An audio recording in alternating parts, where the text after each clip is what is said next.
Então, boa tarde a todos. Eu queria, muito rápido, porque eu certamente vou estourar meu tempo, preparei slide para meia hora, pelo menos. Agradecer ao pessoal da organização, parabenizar esse evento que está bonito, e especialmente o Conter, que tem essa capacidade de articulação acadêmica, que é uma coisa radiante, eu fico muito inspirado. Então, eu vou falar sobre a minha pesquisa de mestrado, que está em andamento. Eu vou tentar me prender aqui ao que eu anotei, ao texto que eu tenho, e eu vou ir na corrida, porque eu optei por não tirar, e eu tenho muito mais do que o meu tempo vai dar conta de falar. Então, só falando brevemente do meu trajeto teórico, no meu TCC, eu investiguei essa ideia de traduções intersemióticas da música para as suas versões audiovisuais. No caso, eu analisei a passagem de uma sinfonia do Beethoven, a Sexta Sinfonia, para algumas versões audiovisuais que fazem diferentes tipos de traduções icônicas, indiciais e simbólicas da música do Beethoven. Então, nessa seara aí de pensar a ideia de tradução intersemiótica, uma tradução entre as linguagens, as diferentes linguagens, a música passando para outras semióticas, eu acabei estudando alguns textos que me levaram a reconhecer um tipo de... Está baixo? Tá.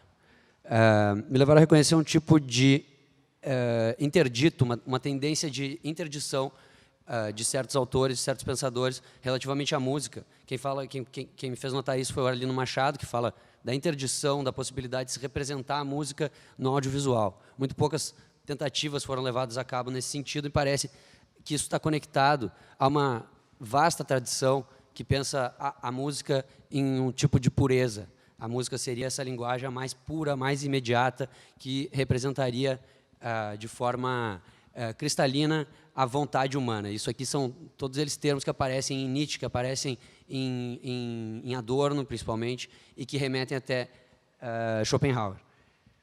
Então, a gente identificou essa tendência e fizemos um tipo de crítica intersemiótica dessa ideia de uma pureza musical nos trabalhos, nos artigos que a gente publicou após o meu TCC, buscando aí uma aglomeração, uma constelação, vamos dizer assim, de autores como McLuhan, que pensa essa questão da tradução entre meios, o próprio Peirce, que pensa a significação como tradução de signos em mais signos, o Jacobson, que diz a mesma coisa, na verdade, recuperando o Peirce, e o Júlio Plaza, e por aí vai. Então, quando eu entrei no mestrado, eu entrei com um projeto muito meia-boca, mas deu para passar, discutindo depois com o meu orientador, o Alexandre.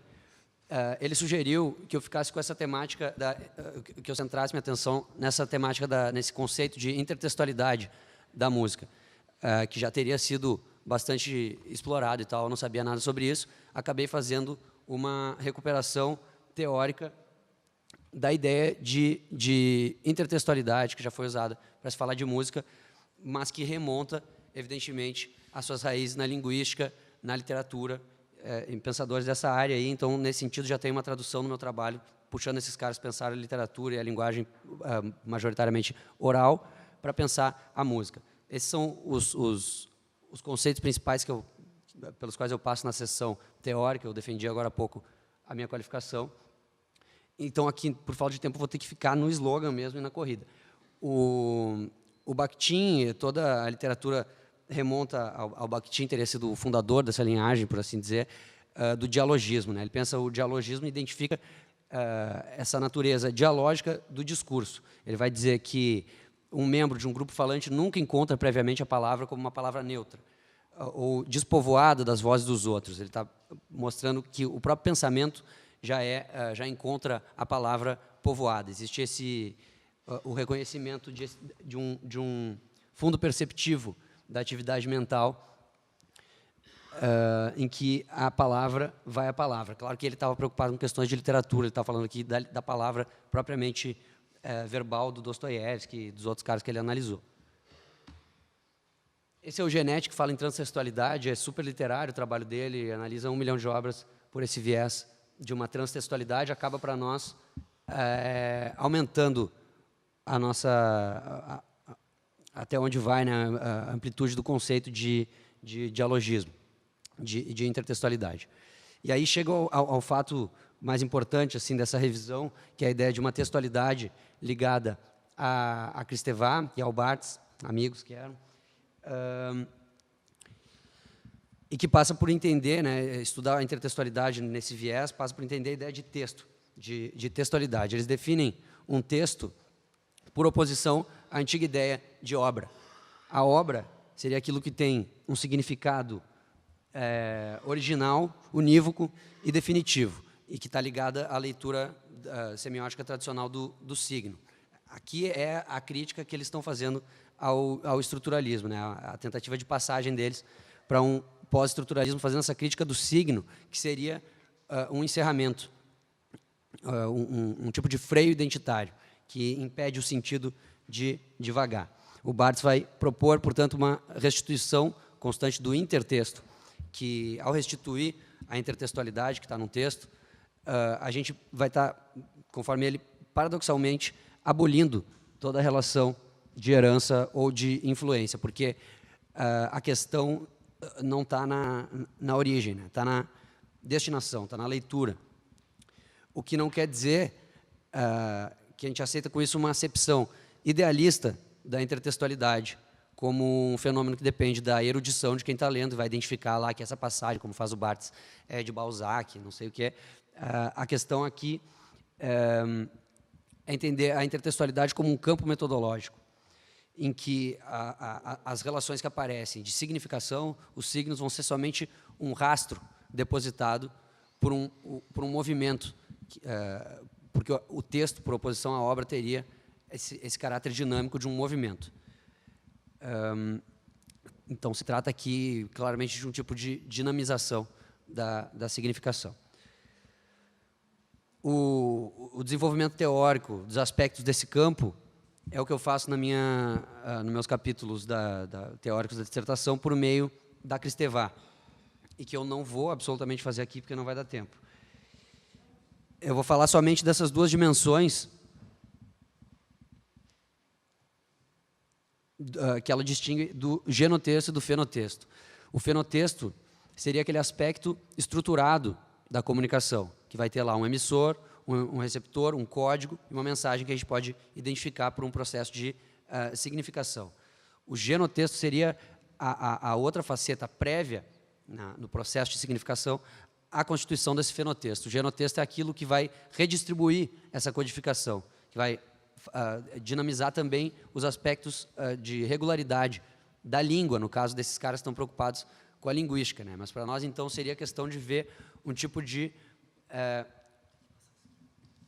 genomusicalidade que iria trabalhar e retrabalhar a ordem de significação da música.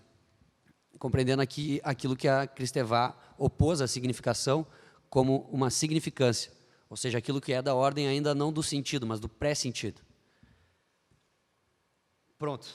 A parte teórica vencida, eu chego na parte que interessa mais aqui para mim hoje trazer para vocês, que é a parte das análises que eu estou elaborando agora, e o meu objeto é esse aí. O que eu analisei na Quali foi esse disco de uma banda australiana chamada The Avalanches.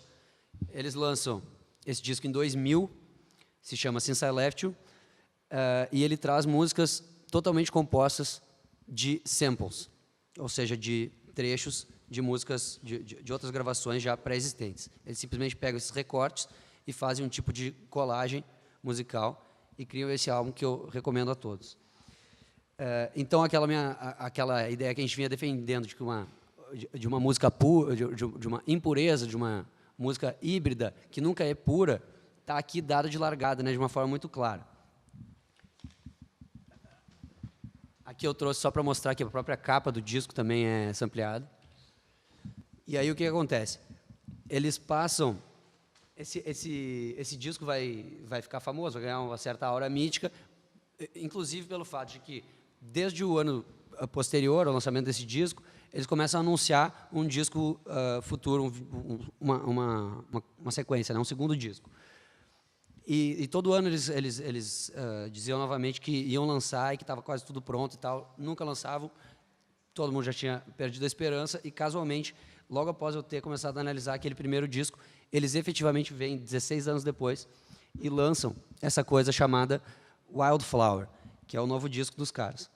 E que, sim, eles mantêm mais ou menos o mesmo procedimento de fazer música sampleada, de ficar trabalhando com essas colagens e tal. Então, eu acompanhei essa movimentação que se deu de forma muito radical na internet, né? Os fãs iam acompanhando, e tem uma série de questões, uma série de relações intersemióticas que vão aparecendo com esse disco. Isso aqui é para mim. Quanto eu tenho agora? Será uns 4. Então, desde a divulgação, eles já divulgavam o álbum fazendo com que a pessoa reconhecesse um número de telefone num pôster que estava em determinada cidade, aí ligava, tu ouvia um trechinho do álbum. Mas o mais interessante é o segundo aspecto das produções de fãs, que agora a gente visita o Reddit e outras redes sociais, e aí o pessoal está fazendo vídeo, está fazendo músicas a partir das músicas deles, está fazendo outras versões do álbum. Já vinha fazendo antes do lançamento do álbum, com as dicas que tinham, eles tentavam meio que fazer uma música que não tinha saído ainda. E é nisso que eu me aproximo também dessa questão da cibercena. Eu me dei conta que eu estava me aproximando dessas questões de fandom e de cibercultura. Esse texto da Adri Amaral me fez pensar na impossibilidade de distinguir aqui o que é do âmbito da cultura e da significação, daquilo que é do âmbito da tecnologia. Nesse caso, a rede que eles estão fazendo é absolutamente baseada em tecnologias de comunicação. E o desafio seria, portanto, desenvolver essa rede intersemiótica que dá a ver, pela música, certas tecnologias, certas formas de sociabilidade, certas produções de subjetividade que se articulam na produção de sentido. E, por fim, a prática do sample hunting, porque se eles utilizam uma série de samples para fazer suas músicas, a gente vai ter um fenômeno da resposta dos fãs, o fenômeno espelhado, de uma restituição intertextual. Então, esse cara aqui, por exemplo, está identificando ali os samples de Sound of Music, de um outro cara que está numa música ali que eu ia mostrar, um cara que canta calypso. Quanto tempo eu tenho? Muito pouco, né? Eu não vou conseguir mostrar. 2,5. Tá. Então, eu vou primeiro dar minhas considerações finais, depois se sobra algum tempinho. A hipótese é essa de que buscar uma genomusicalidade, aquilo que é da ordem do pré-sentido na música, estaria nesse diálogo entre instâncias heterogêneas de linguagem. A ideia é justamente essa. Quando a gente pega uma esfera semiótica, como, por exemplo, a do audiovisual, a do cinema, que eles pegam muita coisa para botar nas músicas de cinema, de série de TV e também do repertório musical, é nesse contágio que os sistemas vão se diferenciar e que vai haver possivelmente uma reformulação da ordem da significação da música. Eu ia dar aqui minha rota de análise. Então, eu acho que eu vou botar uma música aqui para ver se... Só como ilustração. Essa é a primeira música daquele disco do ano 2000.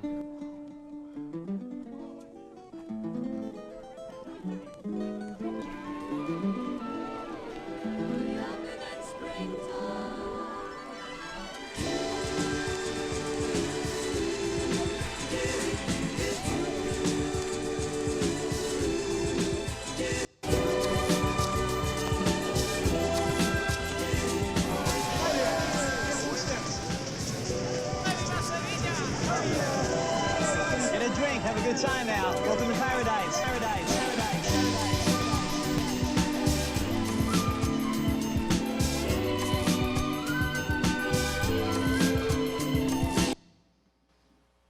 Só para mostrar aqui de onde é que eles tiraram essa...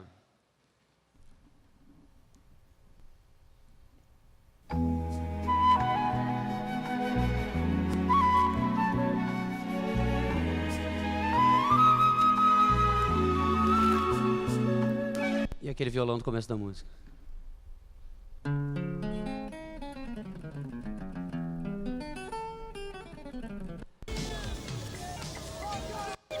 are you? Hi there. Enjoy your stay, all right? Let me help you up. Hi there. Hi there. Careful steps. Get a drink. Have a good time now. Welcome to paradise. Best golf course in the world. Essa fala estava ali na música também. Bom, vou ter que ficar por aqui, gente. Obrigado.